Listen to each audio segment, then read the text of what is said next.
Hello adventure travellers, thanks for stopping in to Two Wheels to Everywhere.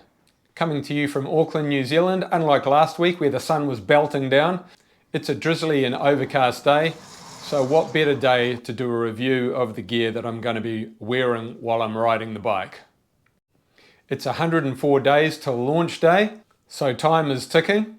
Hopefully I've made the right decisions with the gear that I've bought. I have tested the gear a little bit, and there will be further opportunities to test it before I go, but I'm sort of stuck with what I've got. So for better or for worse, this is the gear that I'm going to be taking, and as always, I'd love your feedback, and I'll be giving you feedback from the road. So let's get into it. One of the first things that people want to know about is what kind of helmet you're wearing. This was an easy choice for me. Disclaimer here, I'm pretty biased towards Japanese equipment, stuff, manufacturing. I studied Japanese when I was at school and university, and I also lived over in Japan a couple of times. Living in New Zealand, we have a lot of Japanese manufactured vehicles and other products over here, electronics and what have you. And the fact of the matter is, Japanese stuff is just good. So onto the helmet. Here it is, the good old Arai XD4. It's a very well-known helmet in adventure riding circles. It comes with a pinlock clear visor, and you might be able to see I've got my GoPro attachments here. I'll talk more about those in the tech section, but it's very highly rated amongst adventure riders, and that was one of the easier purchase decisions to make. In terms of the color, I decided to go with the grey, black, white sort of color scheme. The bike is very downplayed, it's black, it's very simple. I'm not really into colors. I don't want to stand out when I'm on the road, I just want to blend in. So most of my stuff is very uncolourful. I notice most adventure riders with YouTube channels use goggles, and I wasn't quite sure what the advantages of goggles over visors were, so I bought some, and I think mainly the advantage of goggles is they let more air into your helmet, so when you're in hotter climates, whether it's the Middle East or Southeast Asia, it gets that air circulation. One thing I've noticed though with goggles, if you're traveling at relatively high speeds, there's a lot of noise on the mic when you're narrating on the road, so you can't really ride at high speeds and talk into the mic at the same time while you're wearing goggles. So that's one downside of wearing goggles. The goggles that I've bought are these 100%, and you can't really tell, but these goggles are the ones that change with the brightness of the sun. So when the sun is bright, the shading goes away, and when it's overcast, you've got a clear lens to look through. So there's a name, photogenic or something like that. You guys will know what it is. I think 100% is a pretty good brand. It wasn't cheap. There were cheaper ones. The Oakley ones were cheaper, but these got a good rating online, so I've gone with those. Working from the head down, the next item on the list is the good old bank robber's mask. It's not really a bank robber's mask. It's a wind protector for the neck, so you can get a lot of wind and it can make you quite cold while you're riding along. So for those of you who are non-bikers out there, it just sits up like this. You put your helmet over the top and keeps your neck warm. Obviously in the hotter climates you don't need it, but if it's a cool day or it's a cool morning or something or other, it's a nice bit of kit to have, and it's pretty essential. All right, next up, the jacket. Most sensible people get the jacket and pants as a set, which is what I've done. I've gone for the Revit brand. It's a very well-known Dutch brand, and it's very high quality. It's about mid-price. There is more expensive stuff. The version that I've got is the Sans 4. Comes in different color schemes and what have you, and I'll get onto that in a minute. It's really amazing gear. It's got air vents in the arms. It's got vents in the body. It's got a double zip system. It's got winter lining as well, which I'll be taking because I hate the cold. And even though I'm not planning to be riding through any cold temperatures, you never know when you're going to get caught short. It really is good gear. You can get more expensive Revit gear, but this one fits me perfectly. I did a lot of trying on of different brands. The thing with the Sands 4 is it's not waterproof, so you do need to take a set of rain gear with you as well, which I've done, and I'll get onto that in a moment. So now I'll show you the matching pants. Before I put these on and show you, I'll hold these up to the camera so you'll see that the pants are camo, and I've gone for the black and grey jacket. Like the helmet, the reason I went for the camo is so that it doesn't look too matchy-matchy. I don't want to be riding through these places and look like an alien and just look too flash, like the foreigner with all the flash gear, even though that's unavoidable. Okay, so here's a close-up of the Revit Sand 4 jacket. I'll just move back a little bit so you can see how the pants and the jacket look together. So that's it. The jacket has two pockets inside, but it's got these great side pockets here, and you can fit plenty in there. It's also got this on the back. It's got a pouch on the back, so you can throw, it's got quite a big pouch there, so you can throw other stuff there. The pants have got these great pockets on the side as well. So they're quite tight, but there's plenty of room in there. And as with the jacket, you've got these vents here, so they let air in as you're riding along and keeps you cool when you're riding in the hotter climates. Probably the most difficult decision was which boots to choose. After your helmet, which was the easiest decision, the boots are the most expensive bit of kit, so I wanted to get it right. 99% of adventure riders will tell you to buy full-length boots and buy the most rigid, sturdy boots that you can. Being a complete newbie, it would have been easy for me to just go out and spend 800 or 1,000 New Zealand dollars and buy some Alpine Star boots. But the thing is, because I'm a newbie, I'm not going to be out too far in the wild yonder. I'm not going to be doing any super technical riding. I'm not going to be putting myself in precarious positions where the level of skill that you need to get from A to B is going to be very high.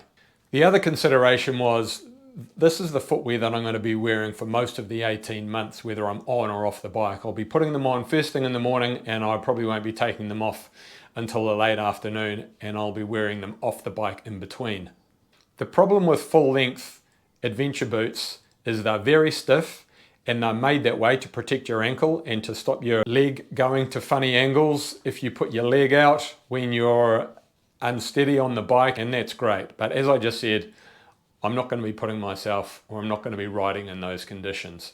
So I decided to go for a short boot. To make matters worse, I ended up buying a boot that's not super well regarded in the adventure riding world. I bought the former Adventure Low. They're a good looking boot. They're not that waterproof. They've got a good sole, which looks good. You see that there? It looks good for general walking around. And the fact of the matter is, I'm really happy with them. They're not super rigid through the ankle, but they are rigid enough. So I've gone for that middle ground between riding and walking.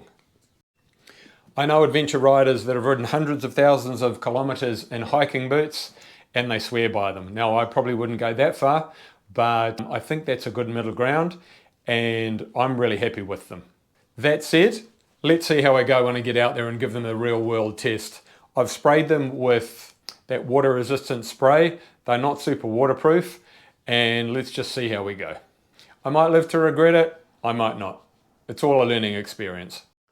Okay, finishing up, we've got the gloves. For the summer gloves, I just got the Revit Sands, I think they're Sands 4. They're just a mid-range Revit type of glove. They've got the short wrist, and the riding that I've done with them so far has been good. They're a little bit tight, but the next size up were too big, so hopefully they'll stretch a little bit as I go, but these are good so far. For the winter gloves, I was recommended the brand 5. So these are the winter gloves here. As you can see, they're a bit longer. They've got the double Velcro tighteners. I think that's a bit more of a pain in the ass than is necessary, but they come over the jacket nice and long.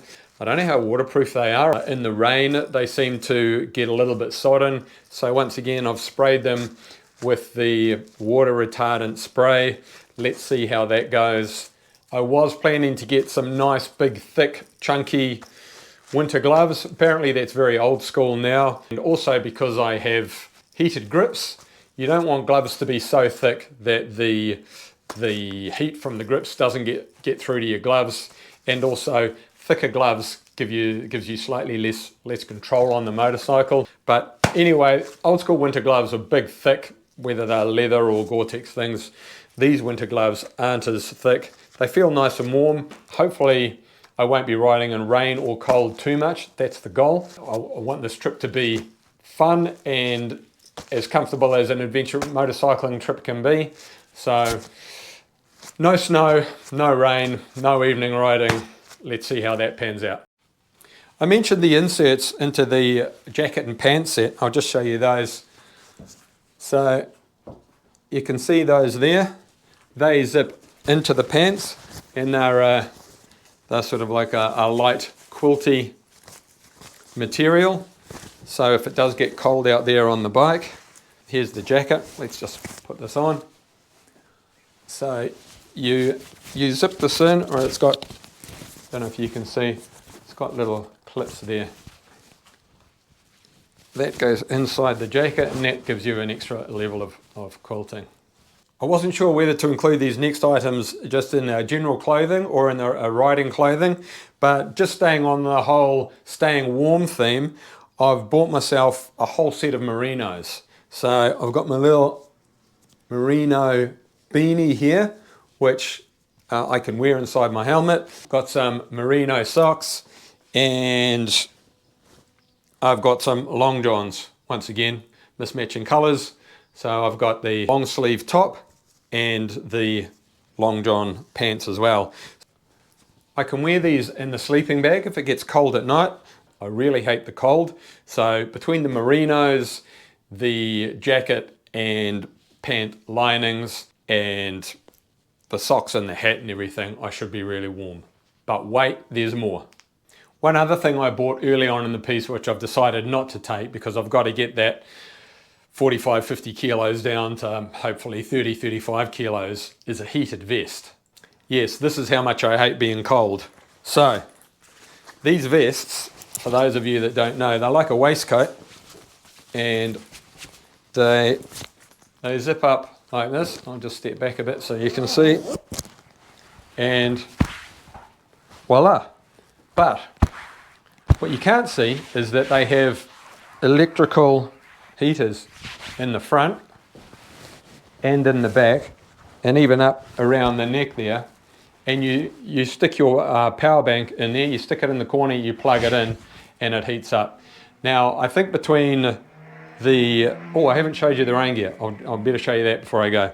So between the rain gear, the jacket and pants, the linings and the merino, I've decided that this is probably overkill. I'm planning not to be anywhere lower than sort of 10 degrees anyway. Fingers crossed that's going to be the case and I'm not going to hit any cold weather.